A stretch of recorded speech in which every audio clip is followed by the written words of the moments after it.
Yes. And here's Stephen Yun. So he thought of it as moaning.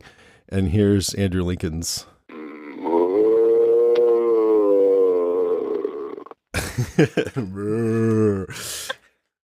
That just kind of shows even the actors on the show thought of it differently back then. Now, if you ask somebody, especially if they're a Walking Dead fan, to do a zombie sound, they'll go like that. That's so funny. I hadn't really thought of that. In fact, I was going to play this during the listener feedback section, but I'll play it now just to illustrate the point. And this is no shade. Colin and his, I think, 7-year-old son called in with some zombie sounds because I asked the listeners to call in zombie sounds so we could put them in there. Yay! And so this is great. I'm glad you did great zombie sounds for The Walking Dead, but it just shows how the perception of the zombie sound has changed. Here's Colin and his son. Here's my zombie noise. And here's my son. That's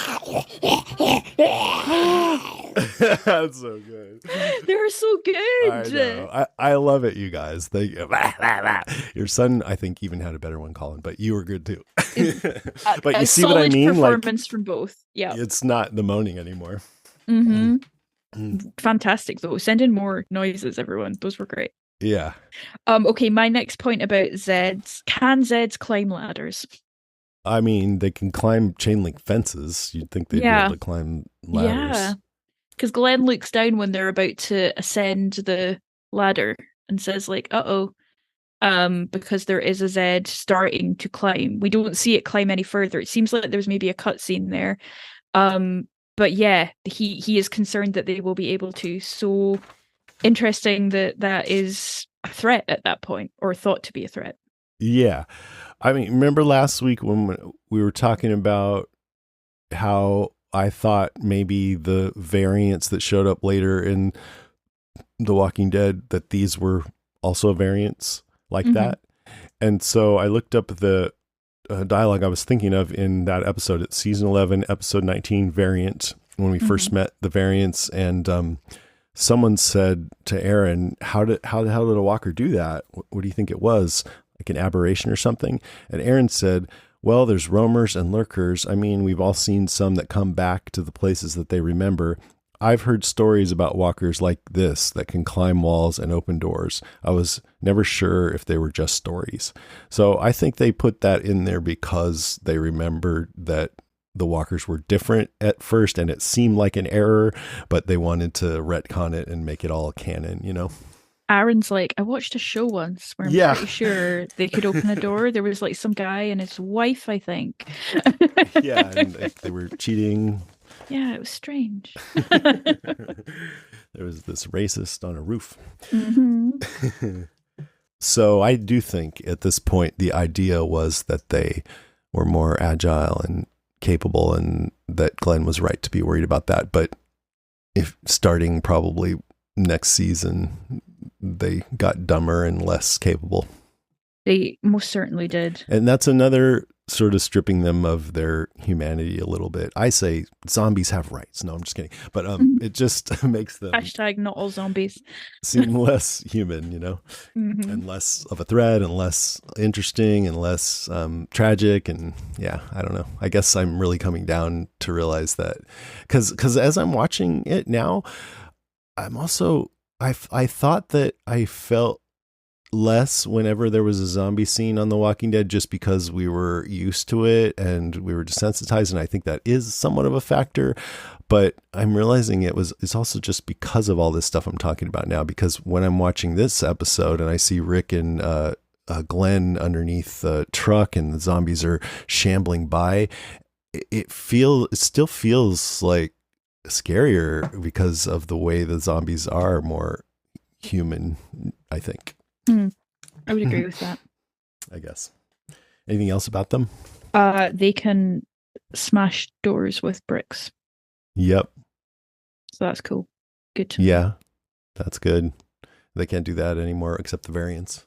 And it's established in this episode that they are drawn to sound, which they kept for the rest of the series.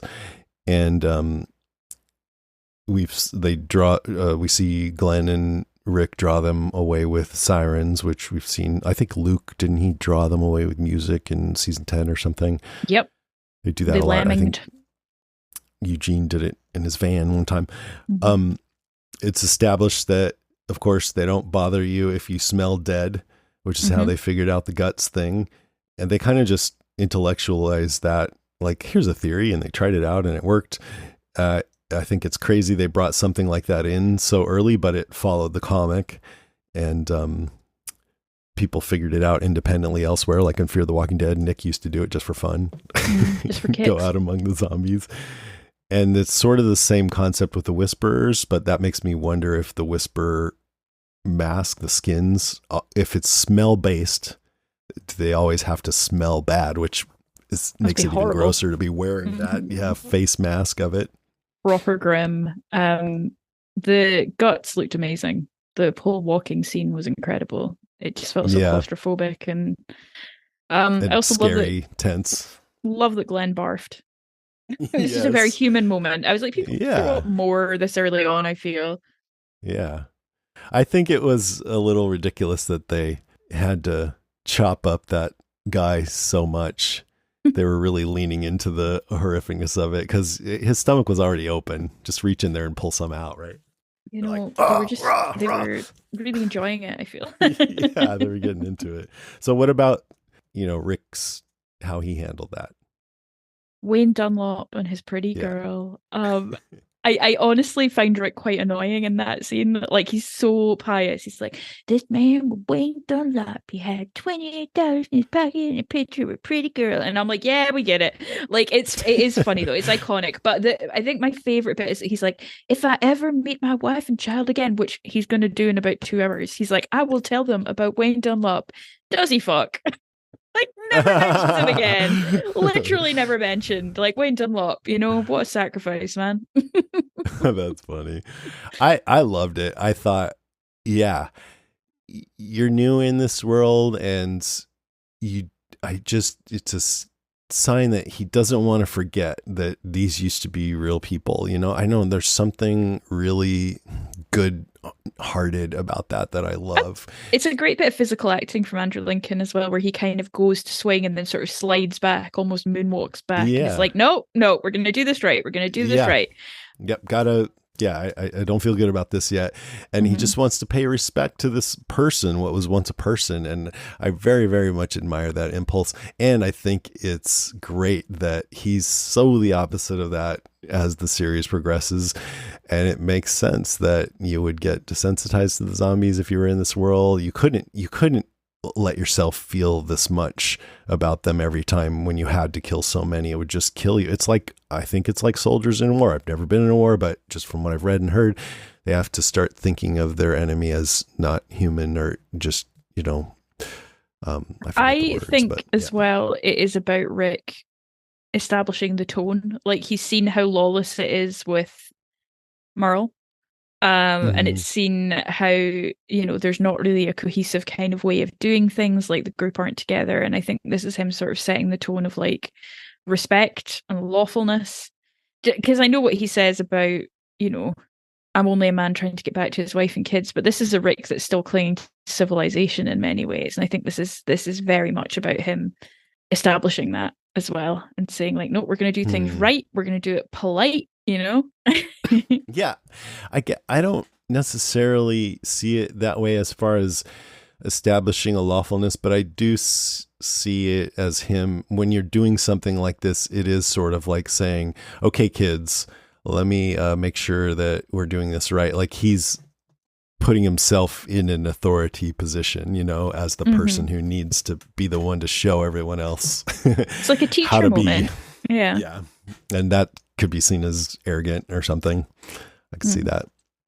I don't know if that's what you're getting at, but I don't know. Yeah, I think it's just one of those things that it's like, all right. I think it is that thing where when you know how different it becomes, you're like, nah, okay. But it's almost like a substitute teacher coming in and laying down the law of like, right, this is how we do things in my classroom, and will it work? Who knows? Yeah, if it was me and I was in that group and somebody did that, I think I'd be like, oh my God, thank God. This guy seems like a great leader and he's compassionate, but he's doing what needs to be done. Like I would follow him. You know, that's, I think how I would feel like, thank God there's somebody like this here. Yeah. I mean, it was this or Merle, like, you know, come Yeah, on. exactly. Right. And I mean, but to be fair, Glenn is in there being a leader when it's time to go down into the sewer. I don't want anyone else coming with me. You go here, you go here. And he's got all the tactics down. And it's very like, I remembered Glenn as being a little bit more comic relief. And he is funnier here in the early seasons than he ever was later on. But he's also a leader from the start. And I think the one time where I felt a little bit negatively towards Rick is after Glenn lays it all out, like, here's what we need to do. He kind of pats him on the head almost like, okay, we all have our jobs, buddy. You know, like, yeah. What the fuck was that all about? Okay, kiddo. Yeah, he's like, he's smart. You shut up. I felt very sad when Glenn was like, I hope that one day someone will put their neck on the line for me. And I'm like, oh, I mean, they do, Glenn, but also you deserve better. Like, you just deserved better. Anyway, yeah, that's my Glenn grief for the week. And just a couple other things one other thing about the zombies. Rick says, as they're doing the whole guts thing, don't get any on your skin or in your eyes. And that made me wonder if the writers had that in mind when Gabriel got sick after doing the guts thing. And maybe he got some, I think he did get some in his eyes. I don't know. Yes, he did. I think he got that or poop in his eyes. So, what's next? Glenn shaking his head at Rick. I just loved how Glenn walked off the page and onto the screen. I'd forgotten his kind of chat about Clint Eastwood and his sort of exasperation with Rick when he's trying to get him out of the tank. And that iconic scene, the inverse of Rick going into the city, is Glenn bursting out in the red Dodge Challenger, I want to say. Is that right? Yeah. Yeah, love it. I always thought it was so, I don't know, when he gets back to the camp next episode, everyone's like, for fuck's sake, Glenn. And I'm like, oh. Yeah. He just had his moment, his hero moment. That's right. But yeah, it was pretty noisy, I guess. Yeah, no, that's like, and it's like Glenn, he establishes his character right away. He isn't afraid to say what he thinks. Like, he's not trying to please anyone. He'll call Rick a dumbass, which is respectable. Like, you know that he's honest, you know, but he's also heroic. He'll go down into the sewer, even though they kind of volunteered him, which foreshadows him going down in the well for the well zombie in season 2. He's like, okay, fine. And I don't want you coming with me. And he knows his shit. Like you said, he helped Rick because he hopes that someone would do the same for him someday. It just shows right away that he's a good person. And that's why he's one of my favorite characters in the comics and the show. And both the first and the second episode, the first one being especially bleak, ends on an upbeat note that has to do with Glenn. Hey, you in the tank. And this one ends on an upbeat note with Glenn in the red Dodge Charger going, woo! So at least for now, we're associating Glenn with all these good things. Later, he knifes people in their sleep. That wasn't so nice, but mostly it's good, you know? It is. It really is. He's just the best, I guess is what I'm trying to say. We love him. Invincible's back as well. I've not watched it. Oh, no, it's next week. I think it's in the next week. So, yeah, I'm in a young frame of mind. Yeah, if you didn't know, Robert Kirkman also wrote a comic called Invincible that was made into an animated series on Amazon Prime in the US, and same in the UK. Young plays the main character, Invincible, and it's very gory, but it's a great show. And it makes me so happy that Stephen Yeun still does it. Like that it's not bad feeling between him and Kirkman or anything like that. Whoa, no, not that why there would would be there because he was no, I think more because of the way Stephen Yeun talks about the show sometimes now. Like he's trying to cast The Walking Dead behind. I know he was he was psyched for Glenn's death originally. I remember someone asked him about it and he was like, yeah. But it felt a bit like maybe something had soured with the show overall. Whereas there's quite a few Walking Dead cast members that guest voice on it. So yeah, no, it's great. It's worth watching. Yeah. And I gotta say, I just love this exchange between Rick when he's in the tank and Glenn. Where are you? Outside? Can you see me right now? Yeah, I can see you. You're surrounded by walkers. That's the bad news. There's good news? No. Listen, whoever you are, I don't mind telling you I'm a little concerned in here. Oh man, you should see it from over here. You'd be having a major freak out. Yeah. It's so funny. He's great. He's so Yeah. great. And this is what, like, Rick being like, what's your name? And him being like, we don't have time for this shit. Get out. Like, it's fabulous. And he has a bit more of an attitude in these first couple episodes than I think he did later on. I feel like they hadn't, I don't know if that came from the comic. I can't remember. I think it might have. I think there's quite a lot of dialogue in this because originally this whole episode is just in the comic. It's just Rick and Glenn escaping, but they kind of introduced some of the other characters earlier because it's a really short season. So yeah, because they would sometimes take stuff from the comic and do it in the show, but then find a new way with the character. Like with Maggie, she comes in and she's propositioning Glenn for sex right away. I'll sleep with you, or I'll have sex with you. And that to me doesn't really seem like how Maggie would be knowing her character now, you know? Yeah. I don't think you never saw her do that with anybody else. Not saying any judgment about it. It just seems different than how she was later. But that's what she did in the comics. So I think that's why they had her do it in the show. So I have, let's see, 2 more quick points. One is Department of Suspension of Disbelief. I find it a little not believable that they would be scavenging in the middle of a big city, because especially this early on, the city's super dangerous, as you can see here, you know. That is a really good point, actually, because like, what the hell do you buy from department stores that you're going to need in this? You know, you want food, water, that's all big box stores. Yeah. That's the outskirts of town, right? And even if there was food in the city, walkers are most dangerous in big numbers, and that they're in the biggest numbers probably in the cities. So I would, go to the suburbs before you go urban. But you know, that's just a nitpick. It's dumb. I mean, we need adventure and stuff.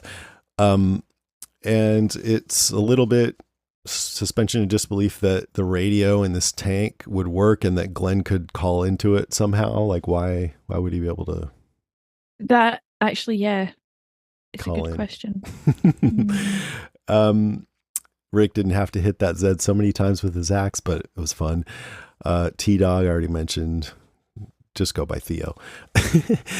And not having to suspend disbelief, though, is that they try to contact the others on their radio and can't get through because it's not Fear the Walking Dead. So they can't just talk to anybody difficult. Anytime they want. And then last, I wanted to, continue on talking a little bit about my personal experience with some of these guys, just go through it quickly. But Chandler Riggs, we had on the podcast early. It was probably a little too early. He was very young. He was also on the phone in the back of his car, and he couldn't hear us very well. So it was tough to communicate. Karen was much better with him than I was. Like, they started talking about video games and stuff. As he grew older and got more sophisticated, I wanted to get him back on, but his parents said no. And I wondered if they didn't love that interview. You can go back and listen to it, though. I think it was okay. But I did do several panels with him, and he was very thoughtful and soft-spoken, good-natured guy, nice guy. Talented. He does DJing and music and stuff.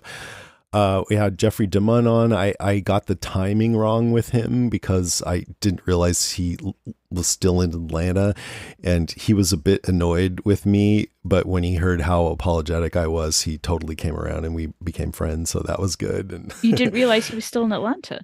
How'd you mean? Yeah, because they weren't filming. So when I interviewed him, I for some reason assumed he was in LA and we were in the same time zone. So so we had to reschedule the interview, even though he had been ready to talk to me. Oh, bless. Yeah. So I had to overcome that, but I think it actually ended up making us feel more connected because we had to I was like, oh, I'm so sorry, man. I did a great panel with him and Laurie Holden once where they went into some detail about being mad. I think it was about being mad about how AMC treated Darabont, and I think that's maybe where you were saying earlier she talked about what was going to happen with her character, because it was also about being mad about how they treated her, because she and Glenn Mazzara did not get along, and he's the one who killed her off, and then Gimple came in and redid her ending so it was better the way she liked it. But anyways, that panel got into the news. Like most of my panels didn't, but that one did. And so people read about it a lot because she was saying a lot of things that she hadn't said before. It's kind of cool. I did a panel in Boston with Emma Bell, who played Amy, and I kind of had a crush on her after that. We really clicked. She was super fun, and I talked to her a lot about Dallas because she was on this Dallas revival where Larry Hagman came back and played J.R. Ewing, and I have a picture of her and me where it looks like we're boyfriend and girlfriend. It was an accident, but she was like on my shoulder. It's so funny. She's really nice, really nice. She probably had no clue. What's she doing now, Emma Bell? I don't know. I wonder. Google her. She was great. I really liked her as Amy. She's one of those people I was like, oh, she'll go off and do bigger, better things. But I don't know. I couldn't name anything else she's been in. Irony Singleton too. I wanted to see more from him, and I think he thought he would have more of a career and was surprised he didn't get much else, but I thought he was great as T-Dog. Didn't he wrote a book or something, right? Yeah, I think so. Oh, Emma Bell had signed on to a series regular in Dallas, the remake. That's what I just said, yeah. Dallas. You did just say that, revival, yeah. She was also in a film with Dan Fogler. There you go. Yeah, I remember because I was like, we were in Boston in this great hall that looked like a greenhouse, and it was packed with people. And I said, okay, if you guys want to ask questions, just line up. And nobody lined up. And so I asked her all my Walking Dead questions. And then I was like, well, I'm a huge fan of Dallas. I don't know if you guys are, but I'm going to talk about Dallas. So I just started talking with her about Dallas. It seems like she's been busy. She just hasn't had a big thing would be my summary. Like, there's no gaps on the CV. So then Sarah Wayne Callies, she always seemed a little distant at conventions, and the time I interviewed her on the podcast, she was good, but just seemed a little distant. Then one time I was in London backstage with her, and I started gushing about that show Colony that she did with Josh Holloway.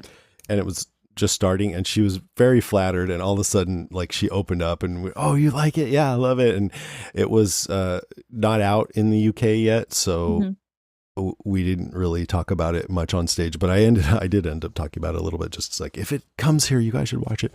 It was good. I liked Colony. Yeah.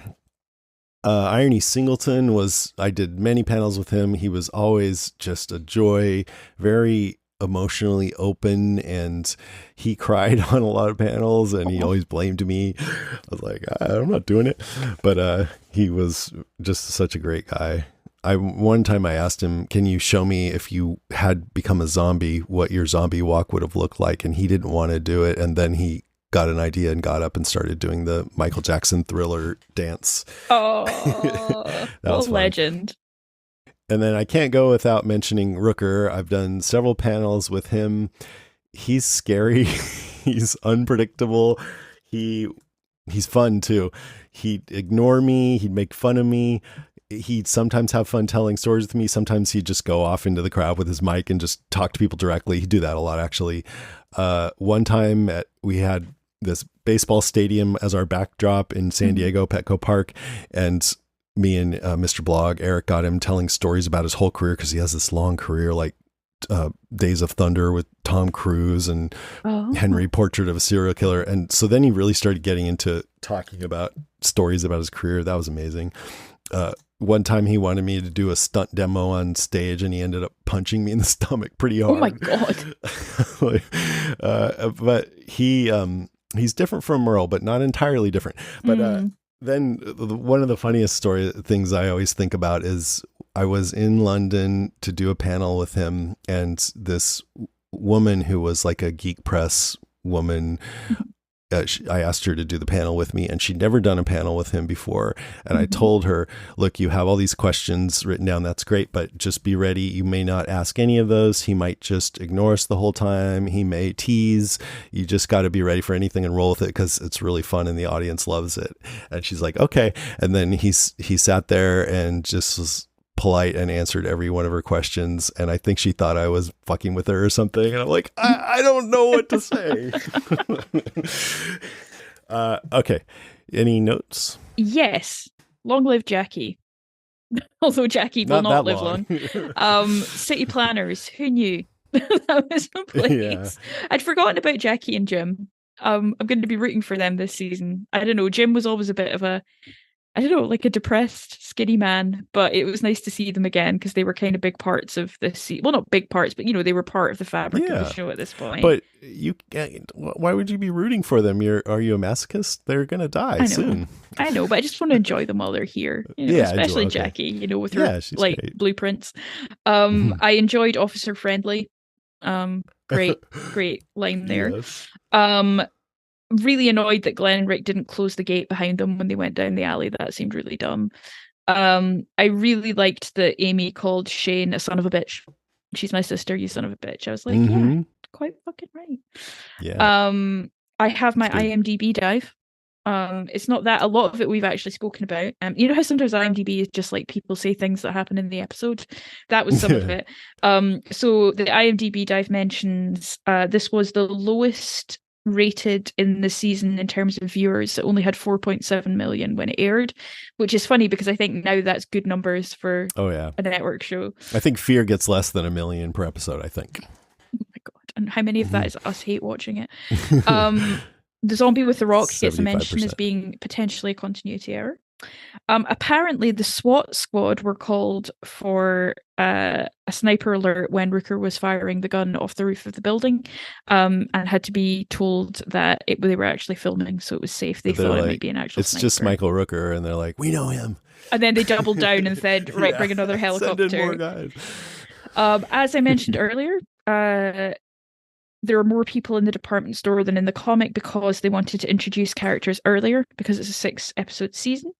Yep. There is a musician called Craig Wilde or Craig Baginski who appears as a zombie in this, who apparently has been a zombie at least 4 times in television. So if any fans, shout out.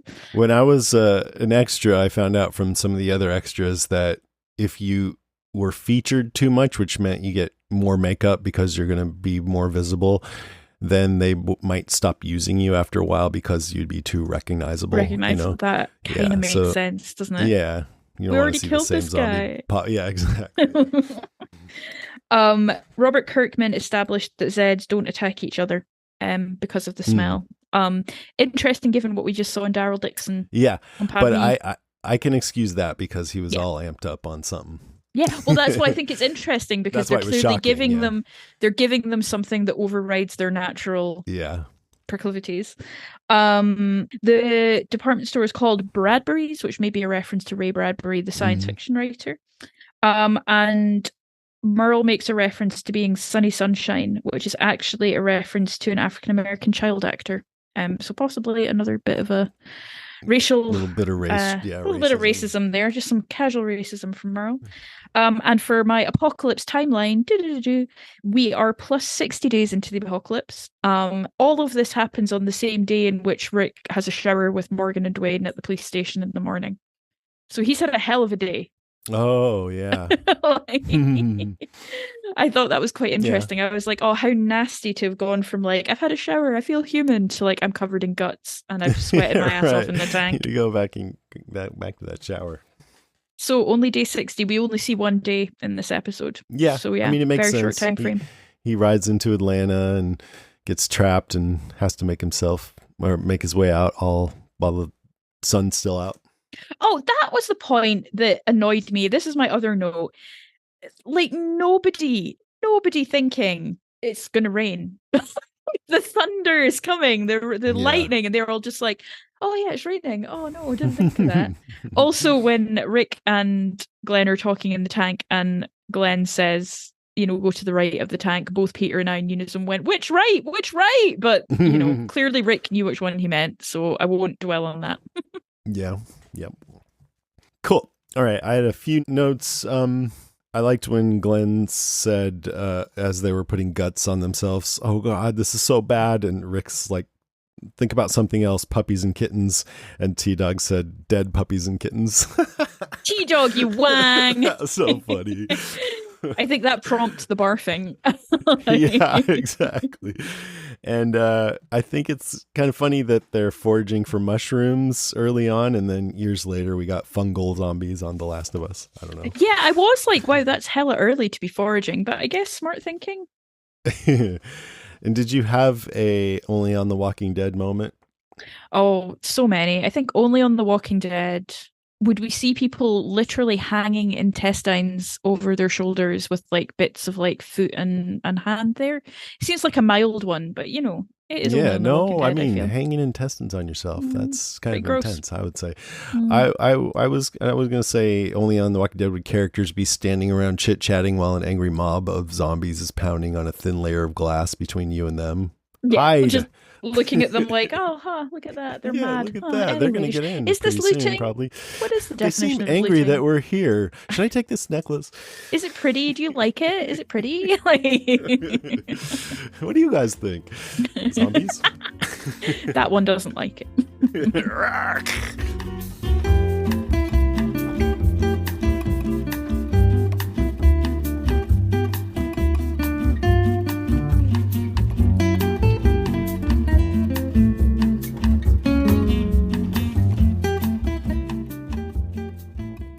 All right, back. It's time for listener moans, groans, and grunts.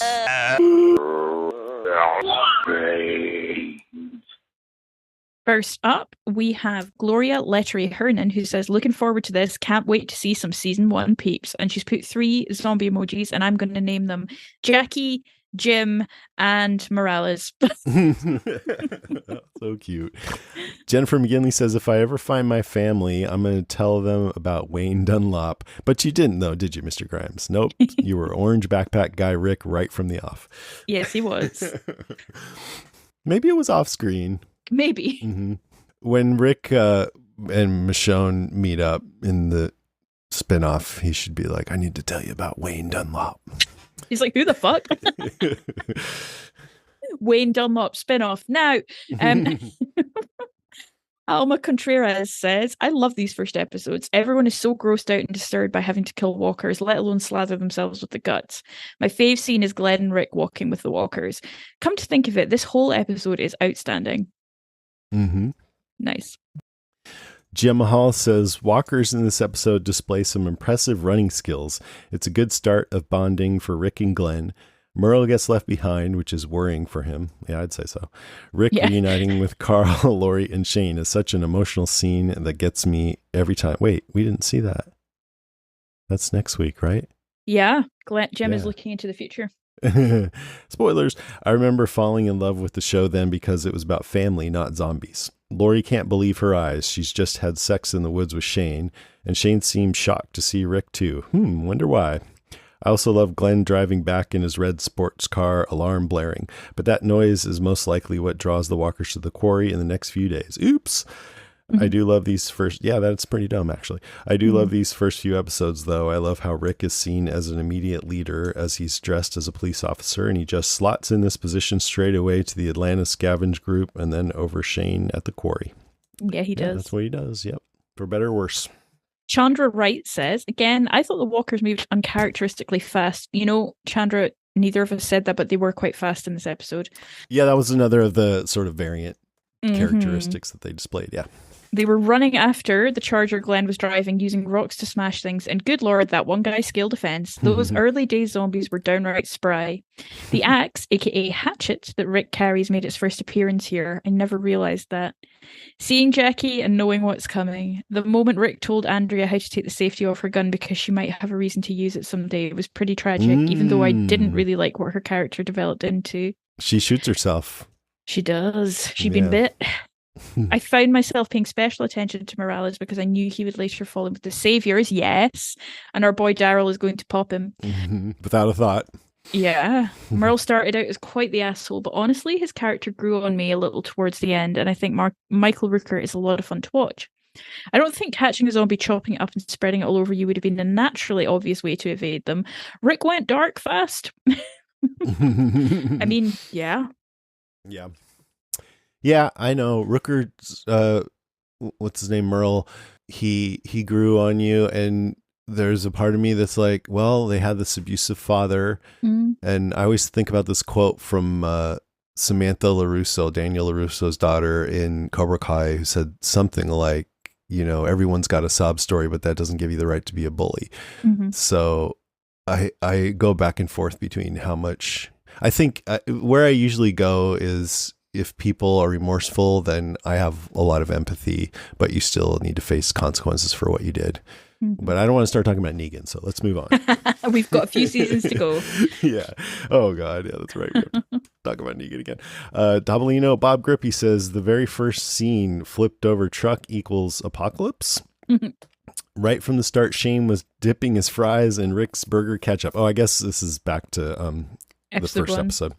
The conversations they have is one of those everyday talks where they're unified with some stuff, different points of view on other stuff, and you never know there was an undercurrent of betrayal brewing even back then. Was there? Probably. Right from the start, Shane was probably my favorite character. He was that loyal friend and partner on duty partner, and Rick's only visitor in the hospital. At the time, back in 2010, I thought Rick waking up at the hospital was too derivative, as that was the place where Alice woke up in the original Resident Evil and Jim in 28 Days Later. Yep. Prior to Lenny James being in the episode, I liked the show. Once he showed up, I was absolutely hooked. Yay. It was Morgan that was the heart, and his struggle to deal with his turned wife, leading him to tears over the matter. That part in particular always makes me get teary. Totally. Yeah. I so enjoy. I didn't even remember enjoying his performance, because we always the more Lenny James was in it, the more you realized how great he was. So now going back, I have a new appreciation for his performance in the pilot. Yeah, absolutely.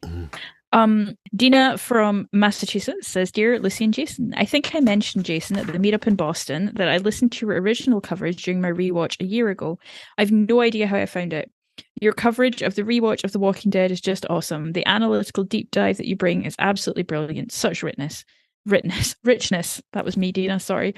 You may not hear from me a lot. Probably a good thing, as I am now on rewatch round 3 and maybe 6 times with certain episodes. It's like crack, although I haven't tried crack. My son, the one heading to film school, no longer has a snobby attitude to our little show. The Daryl Merle gladiator scene finally snagged him when Daryl tells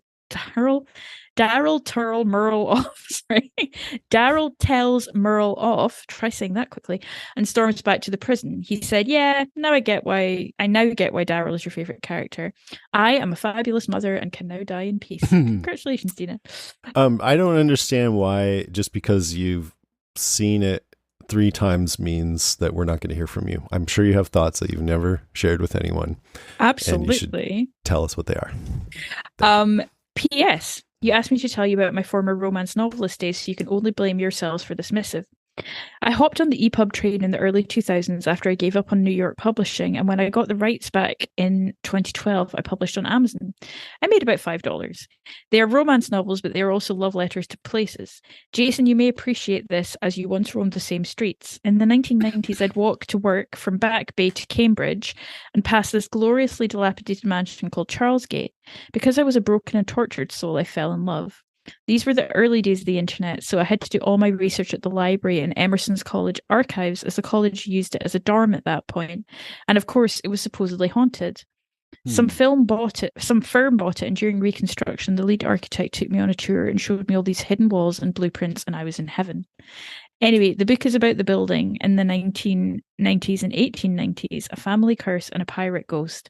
My other 2 books were also love songs to places. One is set in Santa Cruz, Lost Boys, Jason, don't forget to rewatch, and the other is about an old cake factory near Boston.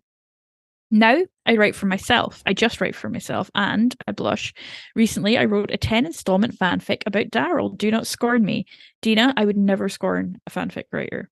Don't worry about that. Dina goes on, it was for a good cause. My bestie had to go away for a month. I could only receive letters. She has a crush on Daryl as he is broken and tortured, like my building.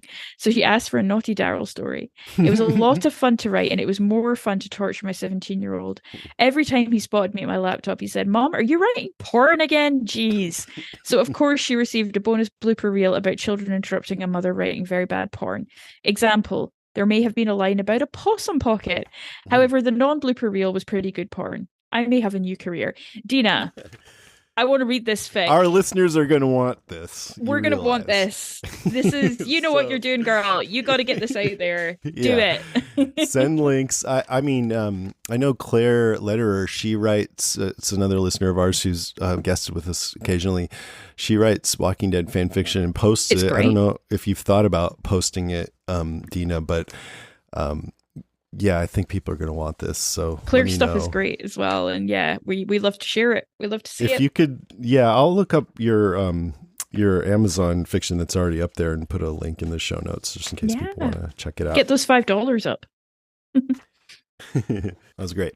All right. We have a few calls. Here's Penny on episode 1. Penny. I just finished my rewatch of the pilot of Walking Dead. And it is still so affecting, even though I've probably watched it 20 times. I had the hardest time ever not letting it just roll over to the next episode. Mm-hmm. I often watch Walking Dead just in the background. It's my comfort show. I know that's weird. What really struck me this time around was how visceral all the dead bodies were. We've gotten kind of hardened to it after watching this for 12 years, but seeing it all through Rick's eyes and just how gruesome it was and how sad he was and revolted he was really brought it home to me this way, in a way that I haven't felt in a long time. I'm so glad you guys are doing a rewatch. I'm really excited to watch the show with you slowly. It's going to be great. Ciao. Ciao.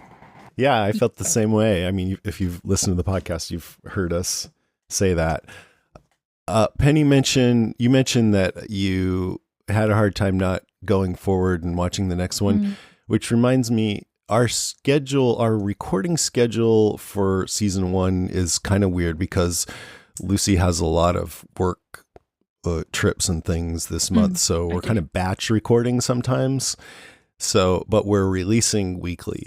So I would recommend, I'm going to put up posts, I just decided, for all of the season 1 episodes at the Podcastica Facebook group. And you can watch them at your own pace and send in your feedback then if you want to. And then we'll have feedback whenever we end up recording. And season 2 will be saner. Maybe, yeah, hopefully. Yeah, all hopefully. Right. So we'll figure it out. So here's Elena from Massachusetts. Yay. Hi, Jason and Lucy. It's Elena calling from Massachusetts. And I'm listening to your first episode of the Walking Dead rewatch, which I've been so looking forward to you guys doing. I've watched the series.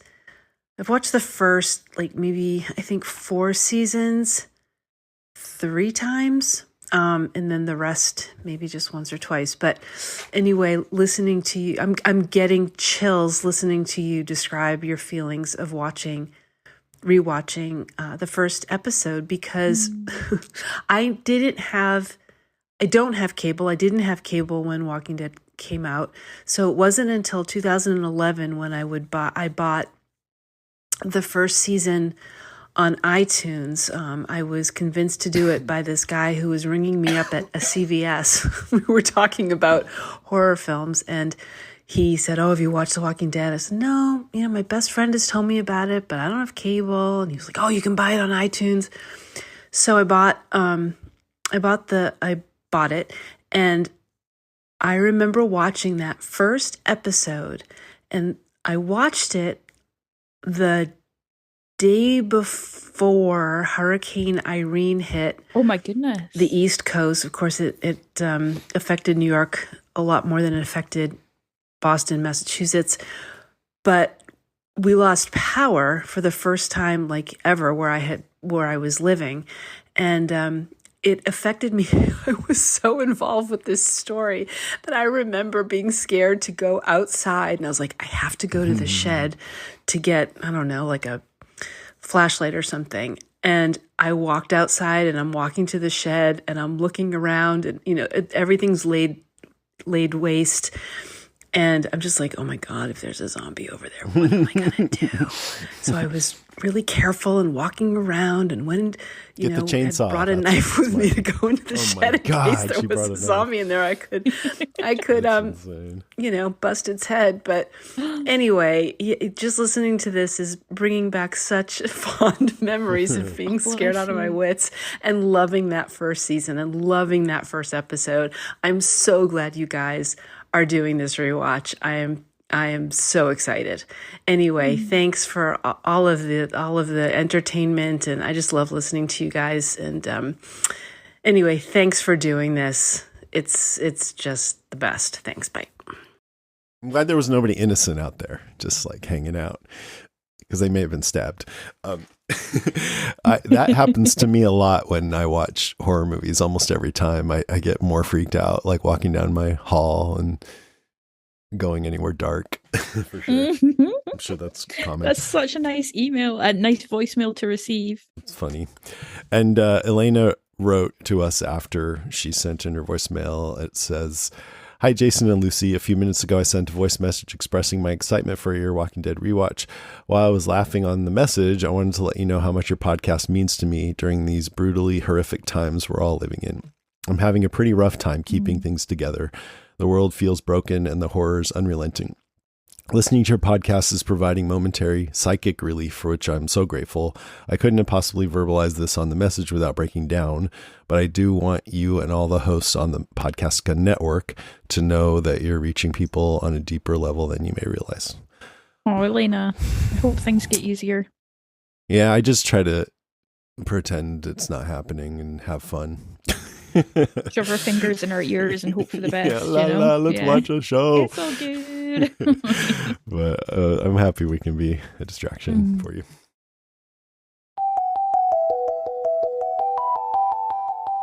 All right, that is our show, episode 549. Thanks so much for listening, everybody. Hope you're enjoying this. I'm having a great time. I wasn't sure how much fun it would be, but it's really fun. Nah, it's good fun. Next episode will be The Walking Dead Season 1, Episode 3, Tell It to the Frogs, which is the one with the frog zombies, if I remember right. Frogpocalypse. If you want to write in or leave us a voice message about Frogpocalypse, you can find all our contact information at podcastica.com. And send in your ribbit sounds. And while you're there, please check out our other podcasts. One of which is Yellow Jackets WTF, another off-season show, but we try to record monthly. And if you haven't checked out that show, it's pretty crazy. It's super fucked up and awesome. There's great music and good acting, and I love it. I was on a non-Podcastica network podcast. Oh, what was that? It's called Vulgar History, and I was talking about some of my academic research with my good friend Anne Foster. So you can check that out. It just got released today, but we recorded a couple weeks ago. I remember that, yeah. Okay, that's great. How was it? Great, good fun. Not as good, right? Though. Yeah, no, it was good. It was different, Jason. It was just different, okay? Sometimes different is good.